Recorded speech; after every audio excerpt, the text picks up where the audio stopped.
নমস্কার বন্ধুরা, welcome to চৈতিস kitchen. আজকে ফুলকপির একটা দারুণ স্বাদের রেসিপি আপনাদের সাথে শেয়ার করব।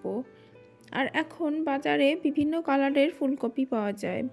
তো চলুন রান্না শুরু করি, প্রথম থেকে শেষ পর্যন্ত দেখতে থাকুন। তো দেখুন, আমি একটা এরকম হলুদ কালারের ফুলকপি বাজার থেকে কিনে এনেছি। আর এটা দেখতে সত্যি খুবই দারুণ লাগছিল কাঁচা অবস্থায়। তো ফুলকপিটার থেকে এভাবে আমি ডাঁটাগুলোকে কেটে বাদ দিয়ে দিয়েছি। আর এখন ফুলকপিটাকে ভালোভাবে কেটে নেব। দেখুন, ফুলকপিটাকে আমি এভাবে কেটে নিয়েছি। আর এই ধরনের এই কালার ফুলকপিগুলোতে বেশ একটা অন্যরকম ধরনের গন্ধ থাকে। তো ফুলকপিটাকে ভালোভাবে ধুয়ে নেব। আর ধুয়ে নেবার পর এখন আমি জলে ভাপিয়ে নেব। তো দেখুন, ভালোভাবে ধুয়ে নিয়ে আমি জলে ভাপাতে দিয়ে দিয়েছি। আর এর মধ্যে দিয়ে দিয়েছি অল্প একটু লবণ। ফুলকপিটা ভাপিয়ে নেবার পর দেখুন ভালোভাবে ধুয়ে নিয়েছি। আর এখানে রয়েছে 2 চামচ পোস্ত বাটা, এখানে রয়েছে টক দই, আর এটা চারমগজ এবং কাজু বাদাম ও কাঁচা লঙ্কার পেস্ট।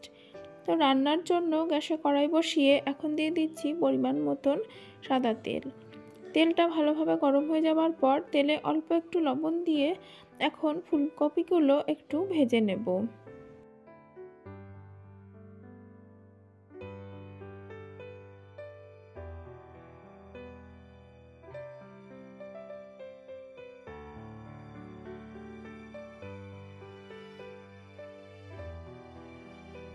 ফুলকপিটা ভাজার ফাঁকে এখানে আমি মশলা তৈরি করে নিচ্ছি।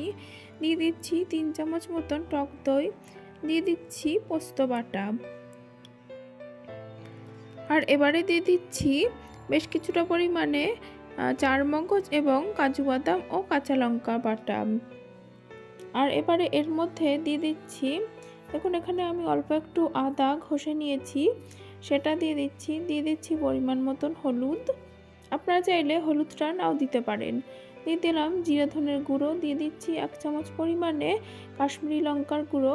আর এবারে সমস্তটাকে খুব ভালোভাবে মিশিয়ে নেব, যাতে দইয়ের মধ্যে কোনো লাম্পস না থাকে।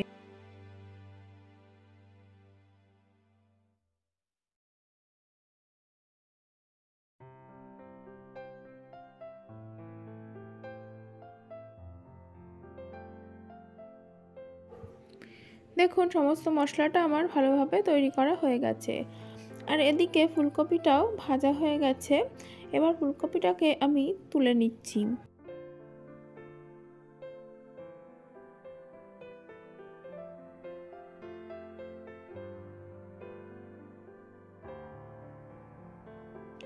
এবারে কড়াইতে ওই তেলের মধ্যে আর অল্প একটু তেল দিয়ে ফোড়ন দিয়ে দিয়েছি বেশ কয়েকটা শুকনো লঙ্কা আর গোটা গরম মশলা। এর মধ্যে কোনো গোটা জিরে বা 5 ফোড়ন কোনো কিছু আমি ফোড়ন দিইনি। ফোড়নটা থেকে সুন্দর গন্ধ বেরোলে এখন যে মশলাটা আমি তৈরি করে রেখেছিলাম সেটাই দিয়ে দিচ্ছি।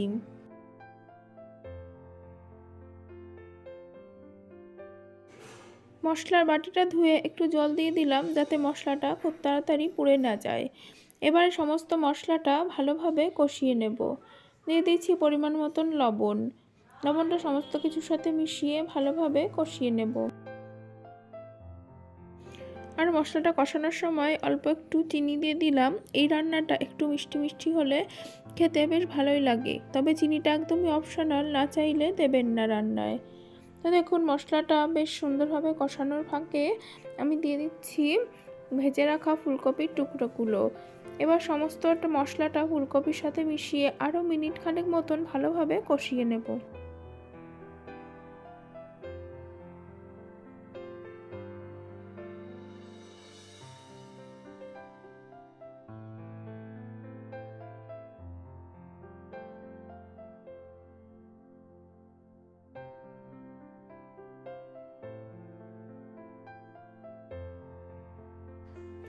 সমস্ত মশলাটা দেখুন ভীষণ ভালোভাবে কষানো হয়ে গেছে, আর মশলা থেকে তেলটাও ছেড়ে দিয়েছে।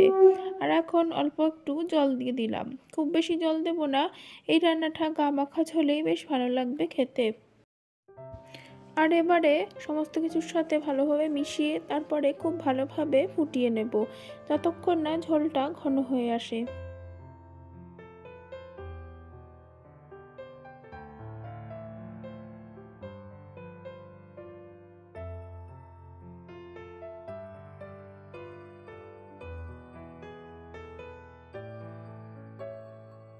সমস্ত ঝোলটা ফুটে ঘন হয়ে গেছে।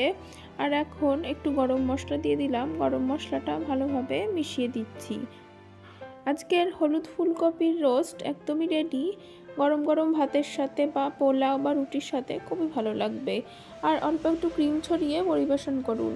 আর আমার ভিডিওটা ভালো লেগে থাকলে অবশ্যই ভিডিওটিতে লাইক দেবেন, কমেন্ট করবেন আর আমার চ্যানেলটিকে সাবস্ক্রাইব করে পাশে থাকবেন।